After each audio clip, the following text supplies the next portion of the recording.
Welcome, everyone. I just want to say hello to everyone who's joined and thank you for joining in. I am Janice Celeste. I am the CEO of We Speak Worldwide, and this is my special guest today. Her name is Robyn Hatcher. She is the author of this great book right here. And see, it's getting all dog-edged here. I'm standing over. That's how we like to see it. My bookmark, everything's there. So we're going to be talking about how to make yourself present well so that people really want to hear what you have to say. Now, let's do a little bit of housekeeping first. If you would please tell a little bird, tweet out about this particular blab. I was about to say seminar. If you could do that and just let everyone know that we are live, I would really appreciate it. So you see the little button on the side. If you're not familiar with this, says tweet a little bird. If you can do that, that would be great. If you happen to have any questions, I'm going to post this over here on the side right now. You just put /Q or /question, and you can ask a question and they'll all be organized neatly so that we can ask questions at the end. So if you can do that, I really, really would appreciate it. And we can go from there. So Robyn, so happy to have you. So let me ask you a question because, your book is fascinating. Now, you were a shy child, yes? Yes. I was an extremely shy child. Shy was my literal nickname. So, and also I just didn't like to talk to anybody that I didn't know, which was everybody. So I spoke to my mother, of course. And the funny thing is I didn't even start speaking until I was quite old for speaking. I was maybe 2. I didn't speak.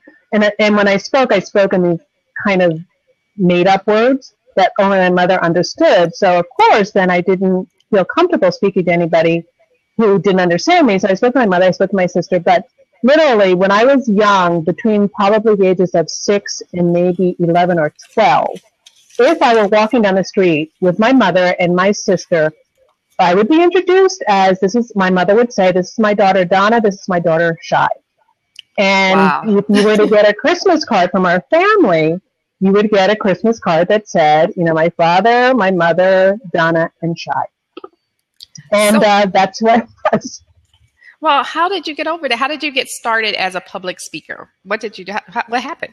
Well, it first started, and now I call myself a recovering actor because it started in high school. I went to high school. I'd gone to Catholic school, which didn't, of course, help shyness because I didn't have to speak that much there. But every report card always said, well, if she would share more, if she would speak up more, if she would do this more.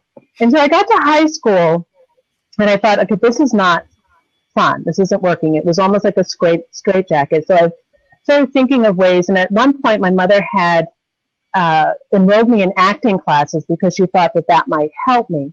And I don't remember what happened during those acting classes, but what I do remember that was when I was in high school, I heard an announcement one day on the loudspeaker that said that they were auditioning for a play at the school down the street. And I thought, wow, maybe this will help. And so I decided in my own little 13-year-old brain that I was going to audition for this play. And what I did was I started scouring the library for audition pieces, which was really hard to find. And so then I decided that I was going to write my own audition piece. And it was a really amazing experience because I chose not to tell anybody that I was doing this. And this is a lesson that I've learned. I learned it instinctively, but I also like to share it with all of the listeners and everybody else, is that sometimes you have something that you want to do and you may share it too soon. And somehow I instinctively knew that had I shared the fact that I wanted to audition for this play, 2 things might have happened. One, I might have been talked out of it because it's like, oh, that's really big and scary. Maybe, are you sure you want to do it? Or people would have been so excited that I would have just said, oh, no, I can't do it now. So I chose not to tell anybody. And so I became an actor. And from that on, I got great response at that audition. And I got cast immediately. The first thing I auditioned for And what I'm learning now is I learned that I could act not shy. So that's what acting taught me. I learned how to act like I wasn't shy. And then, so getting into public speaking was a whole nother journey when I started teaching, and I started teaching English as a second language. And I realized, like, wow, I want to help other people who may have felt as trapped as I do communicate the greatness that they have inside of them. That's fantastic. Now, your book talks about your actor type as a presenter. Right. So I think that's fantastic how you took your experience and, what you do, and you put it into a system that works for public speakers. So Can you tell me a little bit about finding your actor type? Because each person on here, believe it or not, you have not only probably one actor type according to your book, but probably a little bit of several. So once you kind of discover yourself, you can find out what works best for you. But if you can tell us a little bit about these actor types, because I'm still trying to identify exactly where I fit in. Yeah. Actor types I came up with because as an actor, you're always typed. You always fall into some sort of a type, and you can't do everything. And some people make gobs of money playing their type. And as I started teaching public speaking, I started realizing that somebody would stand up and deliver a presentation and they would be one way, and then another person might do the exact same presentation, but they shouldn't be doing it the same way that the other person did because it's not their type. So I discovered, and then, the way that I really got to the actor types was I started writing for the soaps for a couple of years. So when I was writing for the soap, I realized, wow, you have to write a certain line for one character, whereas you have to write completely different for another character. So my actor types, I identified 9, and I got them both from my acting and both from my soap writing. And we've got the hero, which is where everybody wants to be. It's like, oh, yeah, I want to be a hero. But the hero type is that charismatic, driven, charming person that can talk to everybody and everybody likes them. You walk into a room, it's like, oh, I want to be next to that person. And that's the hero. And that's that they have great qualities. They're very charismatic. They're very personable. They have a great sense of humor. And there is as you see in the book, there's an upside and a downside to all these actor types. There's positive and there's negative qualities. Not negative as much as those qualities that are what I call your Achilles heel or your fatal flaws. And the fatal flaw of a hero can be that they're not as vulnerable as they need to be in order for them to be engaging. And we've got the hero, we've got a villain, we've got an ingenue, who's that really innocent person who is so incredibly optimistic. And a lot of times, ingenue types can be mistaken as being silly or stupid or young or immature, whereas that optimism is something that can really be a benefit when you're presenting and when you're sharing information. And I skip over the villain very quickly, but people always think, oh my God, I don't want to be a villain. That's negative. It's not. Some people have these incredible qualities that are a villain is almost just as charismatic as a hero. It's just that it's a different quality. And that villain stands up as like, oh, do I love them? Do I hate them? But they're still, you want to be around them. You want to see. It's like in the example that I use in my book, and the example that still haunts me today is like when you think of that Batman movie with Heath Ledger. It's like, wow, do you want to be Batman or do you want to be Heath Ledger? He was kind of cool. And I met a guy at an event just the other day, and we were doing introductions, and he stood up, and he was such the villain. And, with the villain type, if a villain stands up and says, oh, hi, welcome, thank you for coming, no one's going to believe that. They don't really care. What they care about is they care about, yes, I want you to change. I want you to do this. I want you to do that. And that's okay. Of course, you don't want to err so far on that side that people don't like you or people are afraid of you. So there's a fine line. So villain, ingenue, hero, superhero, which is different than the hero in the fact that the superhero is that take charge person, that go-getter, that problem solver. When you think of a superhero, you think not as Batman, who is not as much a superhero as somebody like Wonder Woman or Superman, who is like, boom, where's the problem? I'm here to fix it. And that's what a superhero will do. And it's a really great quality. They fix things. They're doers. They're activists. They champion causes really, really strongly. And of course, a superhero has the underside of the fact that a lot of times superheroes will break down a wall and they don't need to. They're fighting a fight that doesn't need to be fought. So it can come off as being a little bit too intense. Can I ask you, I'm sorry to interrupt you, but can I ask you, what public figure would be considered, for instance, an example of a villain and then maybe of the hero or superhero? Yeah, well, I'm going out. He won't watch this. Okay. Yeah, we have quite a few villains in the Republican nominations right now. But it's like that is his MO. Donald Trump's MO is to be the villain. And what the villain is, and what you'll notice about him, they don't gesture a lot. They don't move a lot. They have what they think is a dry wit. They have a quick wit. And that's a negative version. But one of my favorite villains is when you think of the movie Wall Street with Michael Douglas. Michael Douglas is an excellent villain because he has that veneer. He has that charisma. And you know that he cares about himself first. But at the same time, he also has a mission, and that mission gets communicated as well. And that's the kind of villain that I like. I'm trying to think of, there are other more positive villains out there. And of the superhero, you've got a lot of those other types of, one of the superheroes that I like to think of is like, Rachel Maddow is a combination of a superhero and a whiz kid. So the people, and the perfect superhero would be Nancy Grace. It's like she's in there, she's trying to fight every single wrong. And that she goes in there, and a lot of times you'll see her programs, and she's like righting all these wrongs. It's like, it's not that. It's not all that. And she may be misinformed in some areas. But so she charges in and does that kind of thing. Does that answer your question? Yes, that's certainly. Yeah. Now, go ahead and finish. We're naming all 9. So go ahead. And then we've got our buddy, which is a very common actor type amongst entrepreneurs and amongst women. And the buddy actor type is the one that wants to be your friend.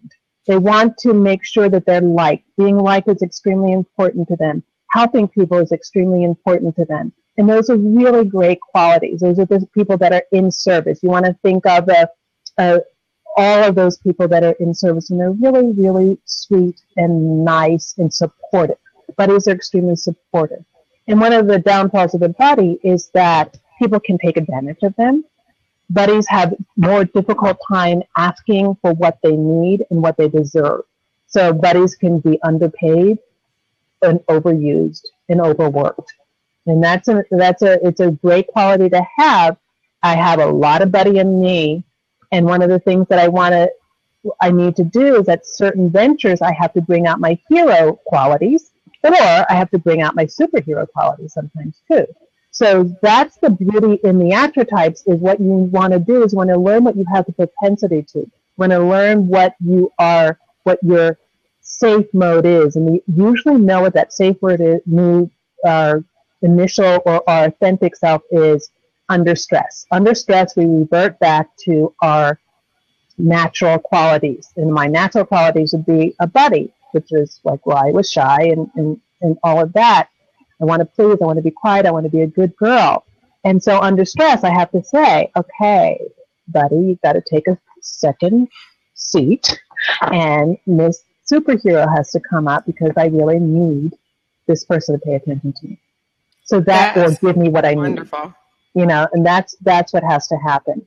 And No, go ahead. I love it. I love that idea that you, and I've heard people say this from entertainers like Beyonce, how she has to become Sasha Fierce when she goes on stage. So when we go on stage as presenters, if it's not naturally like in you to be this person who is, like me, I'm somewhat shy, believe it or not. I'm on here, but I'm somewhat shy. So you have to find that persona to project when you are trying to teach and share what you know. So I think that's fantastic. Can I ask you, for the people who are, for the people just joining in, hello, thank you for joining. But I wanted to ask about how many speaking engagements do you do as a speaker per year, do you think? It can be an estimate. I just want to give them an idea of what you do. I probably, speaking engagements, I do speaking engagements and I do trainings. I see. So there are 52 weeks in a year. I am probably doing one or the other at least once or twice a week. That's fantastic.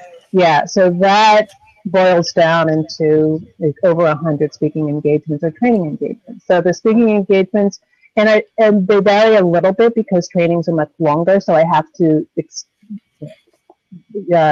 Tuesday and Wednesday, I did 2 back-to-back 8-hour trainings. So that's a long time to present. And then some of my presentations are 45 minutes to an hour to 2-hour presentations. And you do coaching too, yeah? Yes, and I do one-on-one coaching. Okay. That's awesome. Yeah. So those are some of the things, and I have to pull out different things for each person and each situation. If I'm talking to a lot of finance people, I have to bring out a little bit of my whiz kid, which is an actor type that we didn't talk about. And so, the whiz kid is that person who is very, very, very data driven. They love to talk about data and they love facts and they love all of this stuff. So one of the things that you need to do is really talk about the data with those people. And that's one of the things that I'd like to highlight when I'm talking to whiz kids. Okay. And that's great. Now, we have a variety of people that came into the room, from people who do this for a living to people who want to be speakers. Can you just give us an idea, what was one of your biggest clients? Because I know a lot of people have hopes and dreams of speaking for some of the Fortune 500 companies and things like that. Who has been your biggest client so far? Wow. Big. They're big and they're huge. The levels are big. Okay, so some of the big clients I've had is I've done presentations for the entire AXA insurance company, Allstate, Hewlett Packard, Lifetime Television, Jones, New York. I've done Con Edison, Women in Power, and I've done New York Power Authority. And I've spoken at a large event for professional businesswomen of California. So those are some of the larger categories of types. And I go from, so you'll see that there's financial, there's insurance, there's entrepreneurial, and there are just women's groups. Wow. So those are some of the bigger ones. Yeah. Okay. Well, I want to get back into your book a little bit more, but let me stop. If you just came into the room, this is Robyn's book. I have a hard time with this. I can never be a weather person. Standing Ovations. This is her book. I'm going to put the link in here so you guys can get it. It's available on Amazon.com. Here's the link. There you go. And it's fantastic. I'm reading it as well. And I'm in the speaking profession. And I just want to get back into this. You talk about visual impressions. Now, we all know about first impressions, and it usually takes 3 seconds, I think is what it was discovered for people to make a decision. Yeah. So why is this so important for public speakers? It's critical. Your first 40 seconds of a presentation is critical because people, and one of the things that I like to talk about is the whole brain science behind why it's important. Visual is important because it's our first line of defense, and the visual goes right to our oldest part of the brain, because that oldest part of the brain is the part of the brain that tries to keep us safe and tries to help us to survive. And what happens is it hits us visually, and then we get the impression of, is this person somebody who's going to be safe for me to listen to? I mean, it really boils down to this. Or is it somebody who if I were walking with them, I could roll over them. I could take advantage of them. I can eat them. So it's that survival mechanism. So when you stand on stage, and you present a quality that says, I can help you. I am worthy of helping you to survive. That's what that visual 40 seconds, 3 seconds really does. It says, okay, yeah, I have something that's going to help you survive. It's like that really, and it hits you in the subconscious. And then your conscious thought kicks in and says, okay, well, let me listen to that person. But what happens is when you step on stage and the first impression is, oh, I don't know, I could take them down. It's like, they have nothing that's going to contribute to my survival. Then that logical voice is going to question everything else that comes out of your mouth from then on. So that's one of the reasons why the visual is so incredibly important. And you want to get them. One of the biggest mistakes that speakers make is standing on stage and just saying hello, or just saying thank you, or just saying, hi, my name is, hi, I want to talk to you about. That's how so many business presentations open. And that can be a killer to your audience that you don't even know that. You think that's what it's supposed to be. It's like, oh yeah, hi, my name is, or hi, I'd like to talk to you about. What really happens is there's no passion there. There's no engagement there. There's no new information. You haven't touched on the part of my brain that's going to get me engaged and involved. And then that means that you've started at a deficit. You started with me needing to then figure out whether I like you or not. Not only that, but energetically, you have robbed yourself of being able to engage yourself passionately. Because when you think about it, how many times do you get to say your name in a given lifetime? 1 billion times. You've been saying your name for so long that there's absolutely no more passion in it. There's absolutely no more way that you can sound enthused or engaging by just saying your name. And so it sets you at a lower level than you need to be. You want to really start them with a bang. What's a better way to do it? Give me one example of how you can come out with an impactful statement that will start your presentation off on the right foot. There are the classic 4 ways of opening. There are 5 ways, and I don't always use the 5th. The one way is to ask a question or a series of questions. And you've seen it, and it's very successful, and it's great. It's like, how many of you? How many of you have done that? Now, that causes 2 things. What will happen is there's a part of your brain that will start to activate because you've been asked the question. Even if you know you can't answer that question because it's a huge room and no one's going to call on you, it still activates a part of the right side of your brain that then will get you excited. That's one way. Another way is to state something that's really startling. Sometimes, like if I want to open and startle people with a presentation, I can say, do you realize that it can take up to 12 visits to undo a negative first impression? That's an opening. It's like, really? 12 visits? So that gets your mind moving in a different way. And then I can slide into what I want to do for you today is to make sure that your first impressions are lasting. And then I can introduce myself because I've already got them energetically. I've gotten them passionately involved with something that I do. I love that. That they're going to get. Yeah. And a third way of opening is, and all these are explained in my book, a third way of opening is to use a quotation. A familiar quotation, a not so familiar quotation, a inverted quotation. It's like, so I love my quotation that I have on my business cards. I have my book. I use on almost every presentation.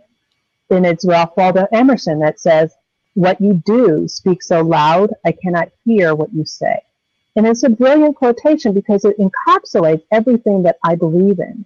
And the fact is, sometimes we're doing things that are getting in the way of people literally being able to hear us and understand us. So that's a quotation that you can start with. You can start with any quotation. You can start with, like you said, just do it. We're going to just do it today. Something like that. And a fourth way of doing it would be to tell a story. Start with a story that ties into your presentation, or an analogy, an example, an aphorism, something like monkey see, monkey do, money doesn't grow on trees.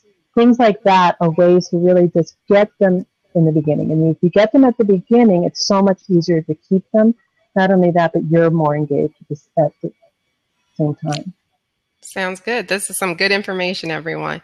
Now, this is a question that I think is important for not only beginners, but for people who have been in the industry for a while. Speaking, nerves. I know nerves can mean that you are on top of your game and that you're concerned about what you're going to say and how it's going to come across, which is perfectly fine. Right. But I have seen speakers who have done this for years very successfully, and all of a sudden anxiety hits. Right. And I don't know if they had one bad talk and then it just went downhill from there. They couldn't seem to come out of this funk. Have you ever seen that? And what can people do far as beginner's nerves and then someone that has like acute anxiety besides going to get like professional help? Is there something they can do with their talk that just a technique or something like that can give them even more confidence? Or is it, like you said, pulling from that character type? Right. There are several ways. Pulling from the character type before the presentation is great. There's other things that combat nerves. If you've never seen it, you should Google a YouTube video by Amy Cuddy about power poses. Okay. Amy Cuddy is a neuroscience, a Harvard neuroscience that talks about the power pose and how taking up space is the superhero space. If you take up a lot of space and hold it for 2 minutes, you lower your stress hormone and you raise your testosterone level that gives you more confidence. So that's one of the things that you can do that will chemically change the makeup of your nerves or whatever. There are other things that I really, really believe in is once you have decided and know that you have something to give to people, it changes your relationship with your nerves. Because a lot of people stand up and they start to talk and they think that it's all about them and the material that they're delivering and how good is that material or how they look or how smart they are or how educated they are or whatever. The only reason why you should be standing up and giving a presentation is because you have something to give the audience, something that you would like for them to change or learn or grow or feel or think or do. And when you stand up there and you're connected to your purpose and you're devoted to getting that purpose accomplished, there's not as much time to be nervous. Now, there are other things that go into that. So I really think that that's the real key element of accomplishing nerves. The other thing is like during the training, I just went over this and saw a change immediately, is to reframe. You know, I have my certification in neuro-linguistic programming. And neuro-linguistic programming is a science or practice of really studying the brain on communication. That's one of the ways that I like to talk about it, and helping people to change based on their thought processes. And when you reframe the word nervousness and reframe it to meaning excitement, something else happens. Because when you really think about it, the qualities that make up nervousness are the same qualities that make up excitement. You know, your blood pressure goes up, you start to sweat, sometimes it's exciting. So just mentally reframing that sometimes can make a huge, huge difference. Like, oh, if you stand up there and you say, I'm nervous, that's going to be a negative. But if you stand up there and say, oh, I'm so excited to share what I have to learn, that's going to be a positive. And then you use that nervous energy to propel you, not to shut you down. And those are a few of my tips. And if you go on my website or my YouTube channel, there is a video of me interviewing a colleague of mine who's a psychiatrist. And that's for the people that are really super nervous. And we're talking about a technique called EFT, tapping, better known as tapping. And it's a technique to tap away your fear of public speaking. Okay. Can you give them your website too so they can find this? My website is www.speaketc.com. So it's speaketc.com. And I just posted it on the side there. And my YouTube is Speak Etc. YouTube channel. And yeah. Like overcoming the fear of public speaking is right there, and there's a tapping video, and she takes you through it. And then you go to her website, and you can get a a white paper about how to actually go through the tapping process for nerves. That's one of the biggest things with public speaking, that you get people want to do it, but I've seen nerves kind of destroy a speaker. Yeah. You know, I want to see that happen. Yeah, I understand that. And in the moment, it can be crippling, and there's still that statistic that says people are more afraid of public speaking than death. Yes. And, and it's still true.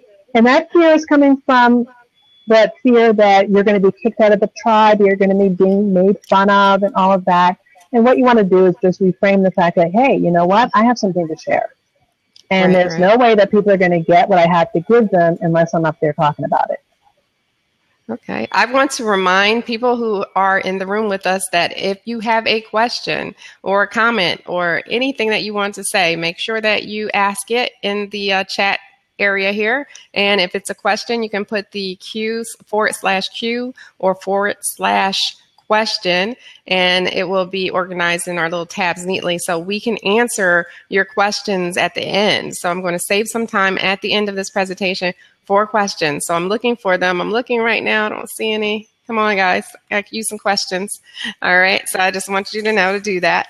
Now, what are some of your pet peeves that you see with public speakers? Because I know you probably get to see a few when you're out on different conventions and conferences and things like that. So what is one of your pet peeves that we should not be doing, the don'ts? The don'ts is, I can't say it enough, don't start with a boring topic. And watch the vocal tone. Vocal tone is the second most important part of a presentation. So many people will get up there and have this incredibly, not just monotone, and I coined another phrase for a tone. It's called the whatever tone. And I call it the whatever tone because it's very, very common in businesses and introducing, and it's very, very sing-song. And it's like, oh, I'm just saying this because I really need to say it. And everything sounds the same. And then it sounds really boring. And you get bored. And everybody's bored. Really make us feel you by the tone of your voice. Emphasize the key words. Emphasize the key phrases. Take us on a journey. Really help us to understand what you're saying by the tone and the quality of your voice. And if you don't have a good vocal tone, bad vocal tone really makes me crazy. I've created a CD specifically for that because if you have a higher pitched tone, it can get really grating at a certain time. And if you can't be heard, that can be really annoying too. So that poor vocal control and poor vocal tone is a huge pet peeve of mine. Another pet peeve is not telling us where you're going to go. A lot of people think that once they get up there, they have you and they'll just start talking about anything. I really like organization. I love flexibility. It's important to be flexible, but I like to know where I'm going. I equate giving a presentation and presenting or creating the content almost like taking a trip. You're going on a trip. You prepare it, you pack, you have all that stuff. But then when you stand up, it's like people need to know where this plane or where this train is going. And a lot of times people just start talking and don't tell you where they're going. And by telling you where you're going, we're going to do this, this, this, and then guide us towards that destination that we're going. So organization is really key. When you're not organized, it really makes your audience extremely uncomfortable. It's anxiety producing. So being organized is one thing. I also don't like, go ahead. Go finish. No, finish. I also don't like when people make negative assumptions about their audiences. One of the pet peeves I have is like, if you stand up and you say, how are you?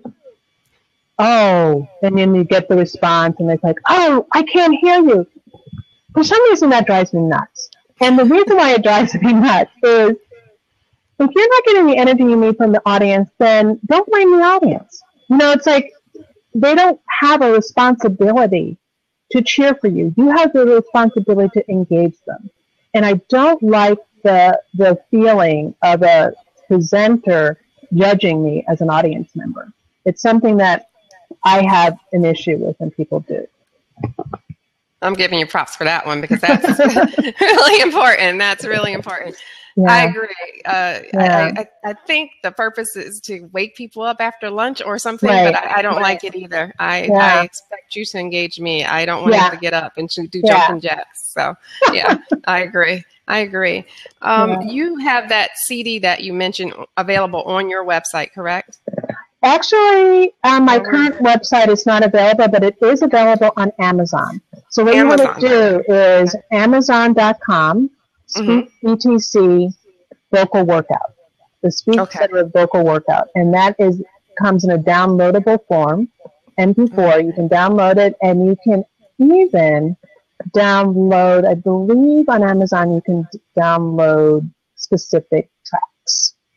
Okay, wow. Or you can go to CD Baby and you can download specific tracks. So it's a Speak ETC vocal workout. Right. And I mentioned to you that that's one of the things that I've always been working on because I've always had a squeaky voice and it slips out. Yeah. And I don't hear it until later. So it's something I'm constantly working on.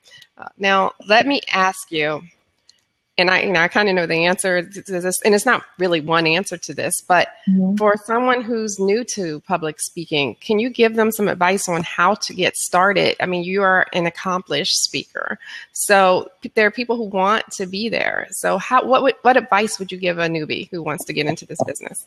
Yeah, there's that kind of advice that you almost hear so much you almost get tired of it, but you want to start small. You want to start at the chambers of commerce.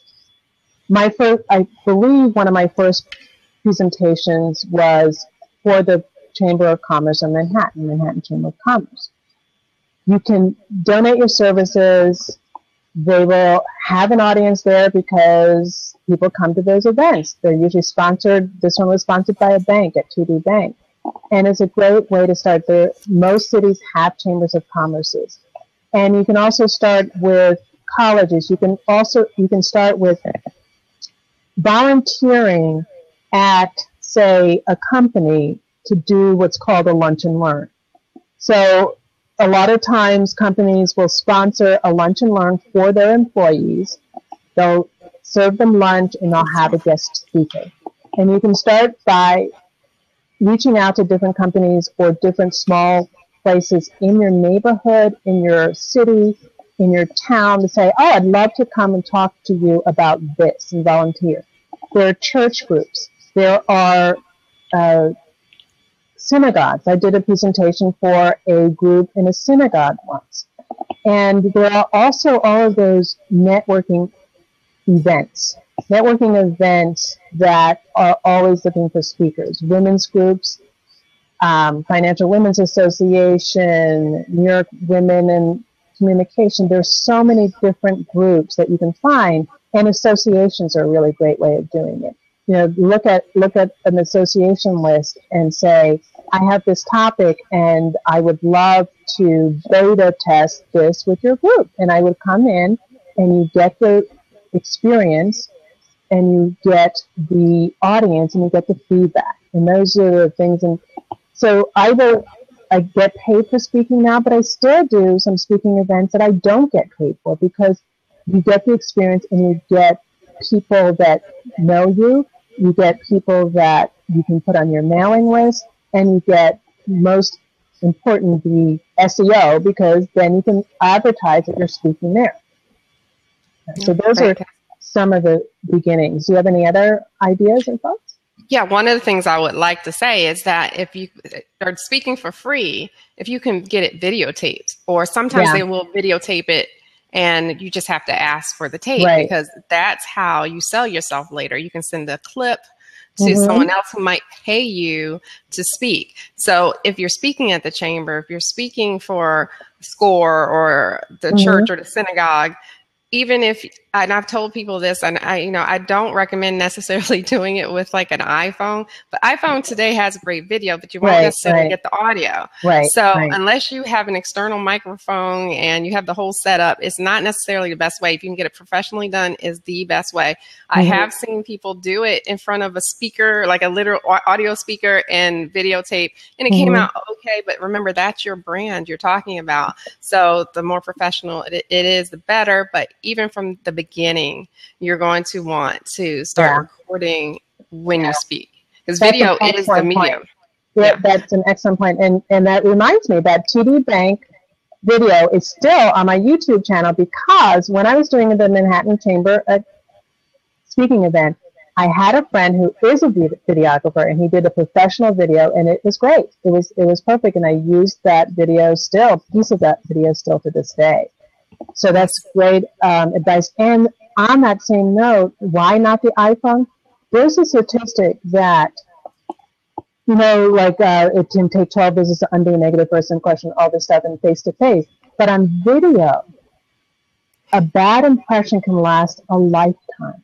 And that is really important to know, because people are turning up this video left and right. And sometimes because they're so ubiquitous, maybe people are more forgiving nowadays. But a lot of people are not forgiving, and it encodes on your brain in a whole different way.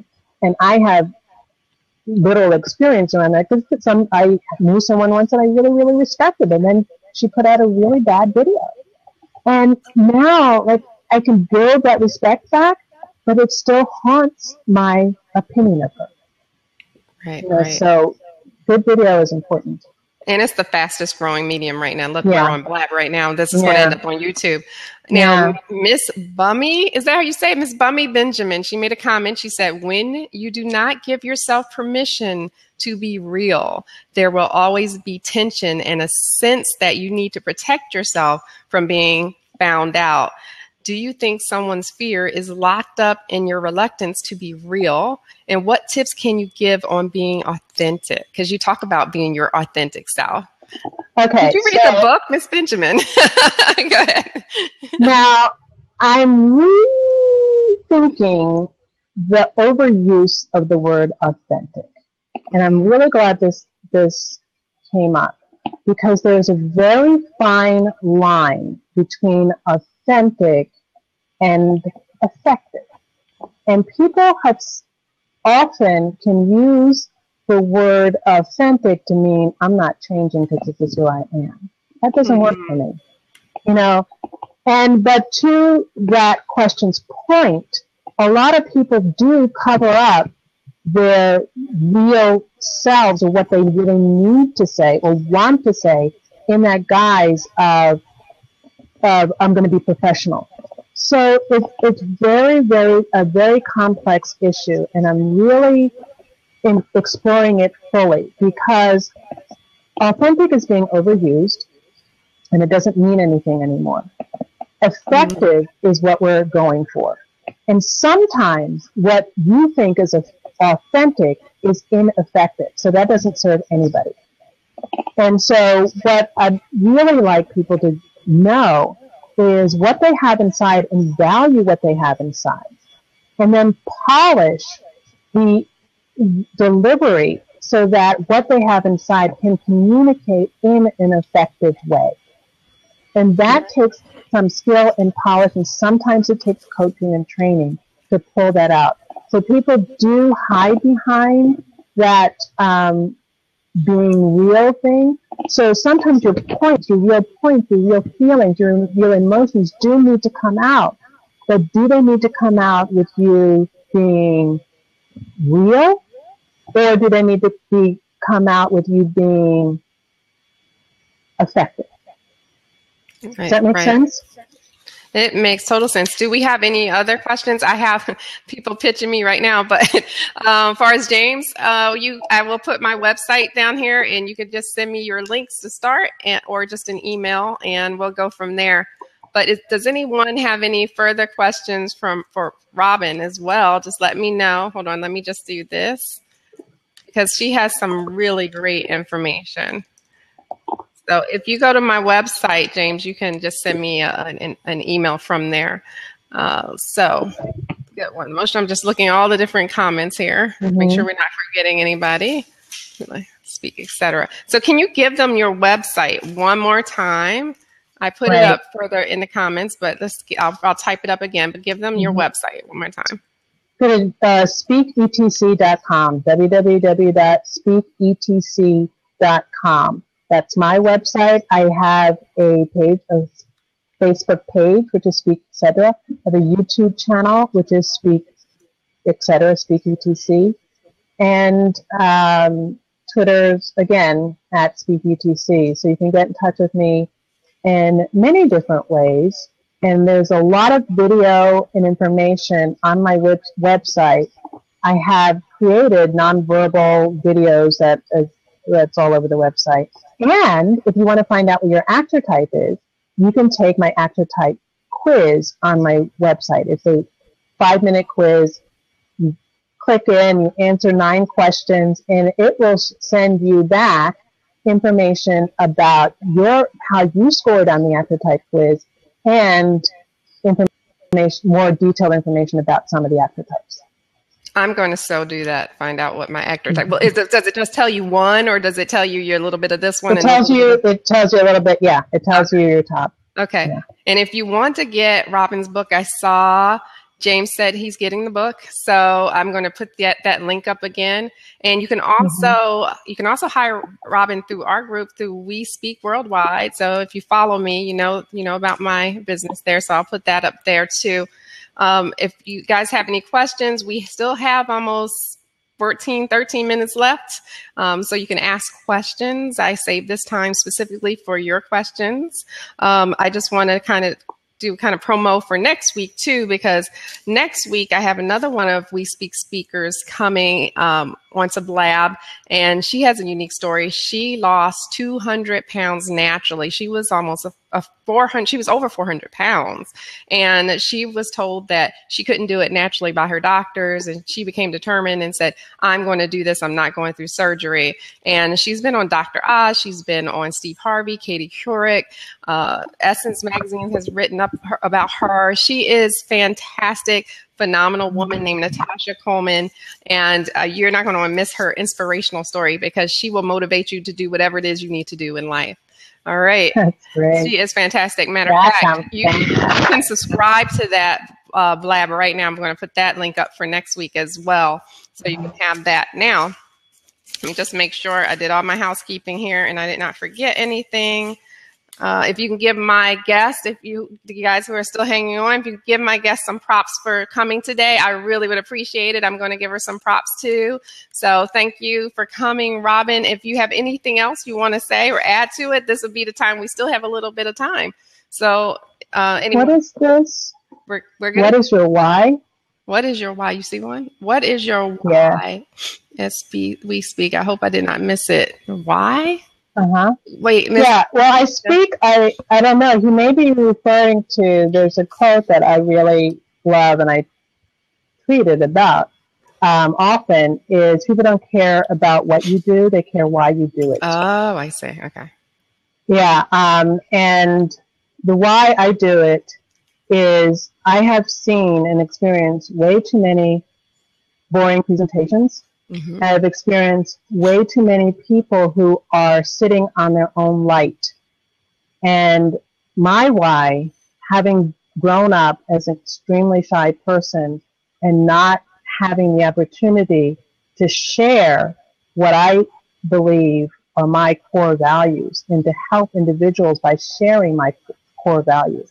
I do not want one individual that I can help miss out on the opportunity to share their greatness with other people. I believe that everybody has greatness within them, and everybody has been born on this earth to share that greatness. And one of the only ways that I see of sharing that greatness sometimes is through face-to-face communication and by communicating that. So it's not just about standing up and do you have a topic. I mean, it's great to have a signature speech. It's great to do presentations. That's really helpful. But on one-on-one basis, you need to uncover that greatness sometimes, because sometimes we don't even know that we have it. Some of the one-on-one coaching that I do, some of the even front of the room presentations that I do, it's about showing each individual where their greatness lies, what value they have to give the world. And once you know that, then how to communicate it in a way that is effective so that you can really have the effect on individuals that you were born to have. That is powerful. I'm glad you asked that question, Miss. Am I saying right, Miss Bummy Benjamin? That just it makes me laugh when I see that handle. Yeah. That's interesting. Do we have any more questions from anyone? Thank you for those questions, by the way. That was fantastic, and I'm glad you went to her website as well. So thank you for that. We have some new people who just came into the room. We're actually finishing up our talk on how to inspire standing ovation presentations. So this will be available via replay. I'm actually going to take it and transcribe it into an article too for the Huffington Post and have the video here as well. If you guys don't know, I also blog for the Huffington Post, so I hope to get this information out there. Robyn, is there anything else that you want to add while we wait and see if there's any other questions that might come over on the side here? You have anything else you want to add, or can you hear me okay? Yeah, you were breaking out for a moment. I just asked if there was anything else that you want to add, or if you want to add while we're waiting to see if anyone else has any questions about standing ovation presentations. I believe we covered a lot, and I would love to know any of the new people, what is the one thing that they would like to know about how to do what we were talking about. It's like one of the things that, in talking about value and uncovering it, I really believe that it's so important to ask people, other people, get feedback from other people as to what it is what is your innate value? What do people get from you? You know, what is it that you represent to them? It's like a great question to ask is, if you could come up with 3 words to describe me, what would they be? And really find out what are your 3 strengths, and how can you embody those three strengths or more strengths on a daily basis, so that you're constantly communicating what you value and what value you bring to situations. Because there are just way too many people who underserve themselves and who don't own their tremendous value. And owning it is a huge thing. And then what I do is I help people to hone it, own the value and hone it so that it becomes polished and brilliant and ready to share. Okay. Now, I did have a last minute question here that I was wanted to ask you. And I'm not sure if you have experience in this or not, so you can just let me know if you're comfortable answering. But we represent speakers worldwide. So basically, you can get called to Paris and talk to an English-speaking group, because I wouldn't put you in front of a group that only understood French. But is there a difference about how you deliver with different cultures and different groups? Like, do you change your stance? Do you change your actor type? Or I do change my actor type a little bit. And the way that I do it is, you want to engage them, like I said in the beginning, you want to engage people quickly in the beginning. So for instance, when I speak to financial services people, which sometimes is a different language, I will, like I said, be a lot more research-based. I'll be less dynamic, so to speak, in the beginning. I'll be more straight, more succinct, more straight to the point. However, what I then will do is I will gradually bring them into my world, which is going to be much more engaging, much more fun, much more dynamic. So a lot of times you can start off one way and then bring them along, because back to that authentic life question, it's like you really still want to be the you that is the most effective. And the you that's most effective, the me that's most effective, is this engaging, dynamic person that has fun and enjoys the giving a presentation. So as far as cultures go, you do want to be cognizant of what's offensive to other people. For instance, there are certain banks that the protocol is you need to have your arms covered. That's just the way it is. So, gosh, now I have to find a dress with sleeves or wear a jacket. So those are the things that you do want to be cognizant of before you go in. And so you do change it up a bit, but I wouldn't just completely change myself 100% in order to fit into a culture or a situation. Okay. That answers my question. We have 5 minutes left. So I'm going to just ask you this because this came up recently with a speaker who doesn't have a lot of experience, but they have a 45-minute to an hour presentation that they developed, which is very, very good. But they were asked to do a 2-hour presentation, and they don't feel comfortable with that, but they were saying they can stretch it. I'm wondering, what's the best practice in that situation? Should you stretch it, or should you add more material, or do you just, that's the hour presentation that you have? Well, it depends on the nature of the presentation. Now, what most of the presentations that I do, I make sure that they're interactive. And so as far as stretching goes, that might be a way that you can stretch a presentation, but for a new speaker, it may not be as comfortable for them to make the interactivity. But that's what I would do. And by interactive, you can take the time. It's like sometimes you can just do a partner exercise. It's like talk amongst yourselves. I put this up. I'm reaching this. Talk to each other about what you feel about that, or how you think about this issue. Then have a debrief after. Take that. So that takes an additional 15 minutes sometimes, 10, 15 minutes. So that's one way that you can stretch out a presentation. If, because 2 hours is a long time to talk, and without interactivity, I don't think that's a great idea, just to stretch. So either go in another direction, find a topic that you can add to, or make it interactive. Right.